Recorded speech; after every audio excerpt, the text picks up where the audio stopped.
Apakah klaim Big Data soal penundaan pemilu yang diungkap Menko Luhut akan segera dibuka ke publik? Untuk lebih jelasnya kami akan berbincang dengan Ketua Komisi Informasi Pusat KIP, Gede Narayana. Selamat malam Pak Gede.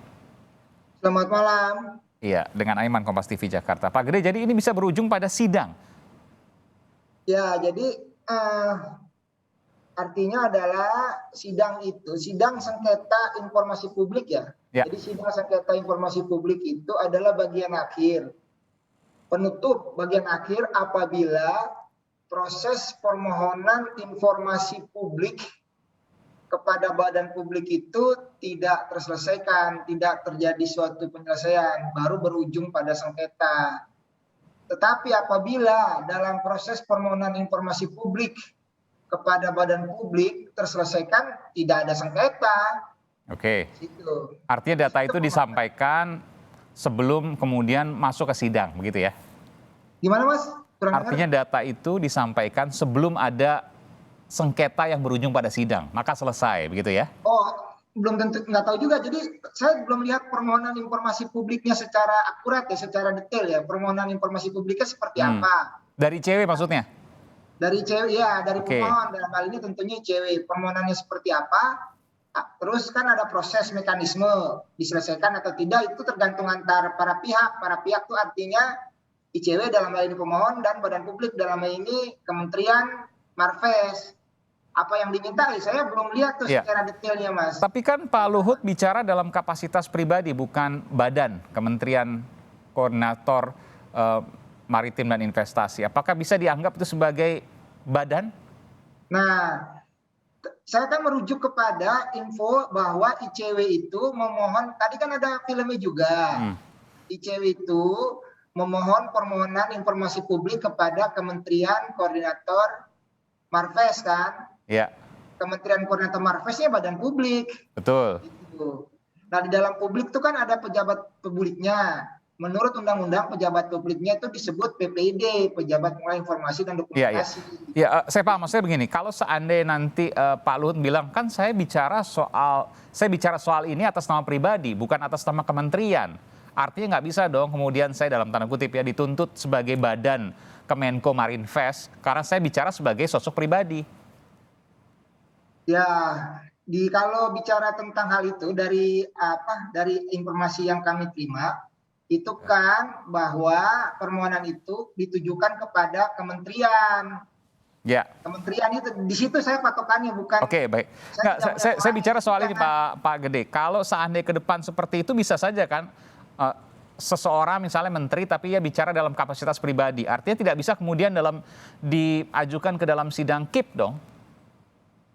Enggak, jadi gini, jadi analoginya adalah informasi publik ya Mas ya. Informasi publik itu memang oleh badan publik. Dalam publik itu ada melekat pejabat publiknya. Oke. Nah, informasi publik kepada oleh badan-badan publik itu, oleh pejabat publiknya itu yang di dalam undang-undang disebut tuh harus akurat, benar dan tidak menyesatkan. Oke. Nah, pertanyaannya yang membuat saya jadi agak susah adalah bahwa yang menyatakan itu adalah sosok pribadi. Padahal beliau adalah seorang menteri. Di situ letaknya.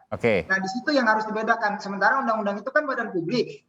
Tapi kan di dalam badan publik pasti ada pejabat publiknya, Mas. Nah, siapa pejabat publiknya itu? Nah, itu yang saya mau tanya. Saya kan harus lihat permohonan informasinya dulu. Iya. Enggak, oke. Di luar permohonan informasi, kalau seandainya memang diminta badan, kan yang bisa menurut undang-undang hanya badan yang bisa dituntut dalam tanda kutip ya, saya nggak tahu bahasanya, dituntut informasi agar terbuka. Tapi kalau seandainya kepala badan itu atau katakanlah misalnya dirjen badan itu atau direktur di badan itu kemudian berbicara atas nama pribadi, apakah juga bisa dalam tanda kutip dipaksa untuk dikenakan keterbukaan informasi, undang-undang keterbukaan informasi? Nah, kalau begitu jawabannya menurut saya adalah makanya saya menghimbau, kan pernah sering berbicara, saya menghimbau dalam memberikan pernyataan atau informasi publik di ruang-ruang publik, ya gitu kan? Ya. Pernyataan informasi publik di ruang-ruang publik itu tidak hanya pejabat sebenarnya, tapi juga pribadi-pribadi juga bisa, Mas. Betul. Itu harusnya akurat, benar, tidak menyesatkan. Contohnya seseorang menyampaikan informasi di media sosial, kan bisa juga. Nah, kalau itu memang tidak bisa kena karena bukan badan publik. Tetapi kan menurut undang-undang informasi publik di ruang-ruang publik itu harus akurat, benar, tidak menyesatkan. Di situ sebenarnya Mas Oh, filosofi. jadi Anda mau mengatakan masih ada celah antara bisa atau tidak ketika kemudian kepala badan atau menteri atau dirjen ia berbicara atas nama pribadi tapi ia tetap ketarik ya, tetap bagian dari badan yang kemudian masuk ke dalam undang-undang KIP tadi. Nah, itulah kita lihat dulu fakta hukumnya. Kan bicara ranah sengketa itu bicara fakta hukum. Fakta hukum yang pertama tuh proses surat pertama itu seperti apa. Kan nanti akan ada diperiksa Mas kalau memang seperti itu. Oke, proses pemeriksaan prosedurnya seperti apa Pak Gede ke depan? Ini kan sudah masuk suratnya kan? Jadi prosesnya bukan di kita dulu ya, di kita tuh maksudnya Komisi Informasi. Jadi di antar pemohon dan termohon, artinya di antara badan publik dan yang meminta permohonan. Oke, dalam hal ICW dengan Kemenko Marinvest begitu ya? Ya, analoginya kan di situ, yang saya tangkap di situ. Nah, kalau masuk ke kita nanti kita lihat, kita periksa surat pertama, berikutnya korespondensi di antar kedua itu, korespondensi di antara para pihak seperti apa.